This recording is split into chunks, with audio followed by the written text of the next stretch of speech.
ဘာကြီးရဲ့သမုဒ္ဒရာရေပြင်အောက်မှာကျွန်တော်တို့မသိသေးတဲ့လိုအပ်ချက်တွေအံ့ဩဖွယ်ရာတက်ရှိတွေနဲ့ပြည့်နေနေပါတယ်။သူတို့မှာနှလုံးသုံးလုံးအုံနောက်9ခုနဲ့သွေးပြာရောင်ရှိတယ်ဆိုရင်မိတ်ဆွေတို့အံ့ဩသွားမလား။ဒီနေ့မှာတော့ကျွန်တော်တို့နဲ့အတူပင်လယ်ရဲ့လိုအပ်ဆန်းကျဲတဲ့ရေပွဲတွေရဲ့ကဘာတွေကိုဝင်ရောက်လေ့လာကြည့်ကြရအောင်ပါ။ရေပွဲဝဲဟာကြောရိုးမဲ့တော်အုပ်စုထဲမှာပါဝင်ပြီးသူတို့ရဲ့ထင်ရှားဆုံးအချက်ကတော့ရှည်လျားပြီးအားကောင်းတဲ့လက်တံ၈ခုပဲဖြစ်ပါတယ်။ဒီလက်တံတွေပေါ်မှာအရသာခံနိုင်တဲ့စုပ်ခွက်ပေါင်းများစွာပါရှိပြီးသားကောင်ကိုဖမ်းယူဖို့ပတ်ဝန်းကျင်ကိုစူးစမ်းဖို့အသုံးပြုပါတယ်။ထူးခြားတာကရေပွဲတွေမှာနှလုံး၃ခုပါရှိပါတယ်။နှလုံး၂ခုကဗဟတ်တွေကိုသွေးပိုလွတ်ပြီးကြံတစ်လုံးကတော့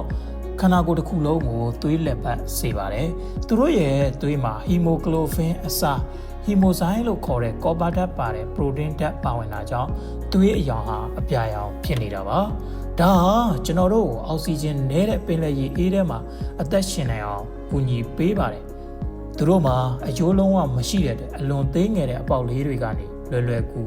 ဝင်ထွက်သွားလာနိုင်ပါတယ်။သူတို့ရဲ့တခုတည်းသောမာကျောတဲ့အစိပ်ပိုင်းကတော့ကြက်တူရည်နှုတ်သီးနဲ့တူတဲ့ပစပဲဖြစ်ပါတယ်။ရေပွဲတွေကိုကြောရိုးမဲ့တော်တွေထဲမှာအသိဉာဏ်အမြင့်ဆုံးလို့သတ်မှတ်ကြပါတယ်။သူတို့မှာကြီးမားပြီးရှုပ်ထွေးတဲ့အုံနောက်တစ်ခုအပြင်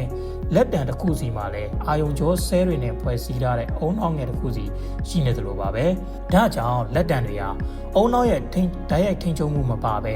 လွတ်လပ်စွာအလုပ်လုပ်နိုင်စွမ်းရှိပါတယ်။သူတို့ရဲ့ဉာဏ်ရည်ထက်မြက်မှုကိုပြသတဲ့အချက်တွေကတော့အစာကိုရဖို့အတွက်အိုးဖုံးကိုလှည့်ဖွင့်တာပယင်းဤဖြည့်ရှင်းတာတွေလှုပ်ဆောင်နိုင်ပါတယ်။တခြားရေပွဲတွေရဲ့အပြုမူကိုကြည့်ပြီးလေးလာသင်ယူနိုင်ပါတယ်။မှတ်ညာကောင်းမွန်ပြီးလူတွေကိုတောင်မှတ်မိနိုင်စွမ်းရှိပါတယ်။ရေပွဲတွေဟာပုံသဏ္ဍာန်ပြောင်းလဲခြင်းရဲ့မိုက်စတာတွေပါ။သူတို့ရဲ့အရေးပြားမှာရှိတဲ့ခရိုမက်တိုဖိုလို့ခေါ်တဲ့ဆဲတွေကနေတဆင့်စက္ကန့်ပိုင်းအတွင်းမှာပဲသူတို့ရဲ့အရာအသွင်ပြင်တဲ့ပုံစံကိုပတ်ဝန်းကျင်နဲ့တသားတည်းပြောင်းလဲနိုင်ပါတယ်။ဒါဟာသားရတဲ့လိပ်ဆန်တွေရမ်းနေပုံအောင်ဖို့နဲ့သားကောင်ကိုချောင်းမြောင်းဖမ်းဆီးဖို့အတွက်အဓိကအသုံးပြုတဲ့နည်းဗျူဟာဖြစ်ပါတယ်။ရေပွဲတွေကိုကဘာတဝန်းက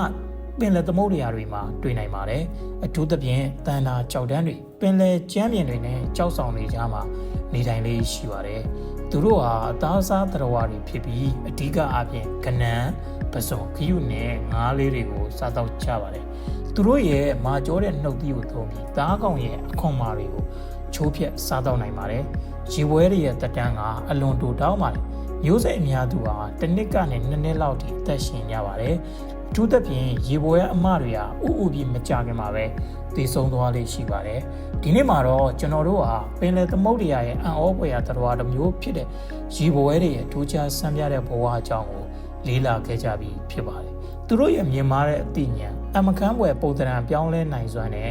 ရှုပ်ထွေးတဲ့အပြုမူတွေကကျွန်တော်တို့အမြဲတမ်းအောင်မြင်သက်စေမှာပါ။နောက်ထပ်ဘလို့စိတ်ဝင်စားစရာကောင်းတဲ့အကြောင်းအရာတွေကိုတင်ဆက်ပေးရမလဲဆိုတာကွန်မန့်မှာရေးသားခဲ့လို့ရပါတယ်။ဒီဗီဒီယိုလေးကိုကြိုက်နေတဲ့ဆိုရင်တော့ like and share လုပ်ပြီးကျွန်တော်တို့ရဲ့ channel လေးကို subscribe လုပ်ထားပေးဖို့မမေ့ပါနဲ့ခင်ဗျာ။အားလုံးကိုကျေးဇူးတင်ပါတယ်။နောက်ဗီဒီယိုလေးမှာပြန်တွေ့ကြပါမယ်။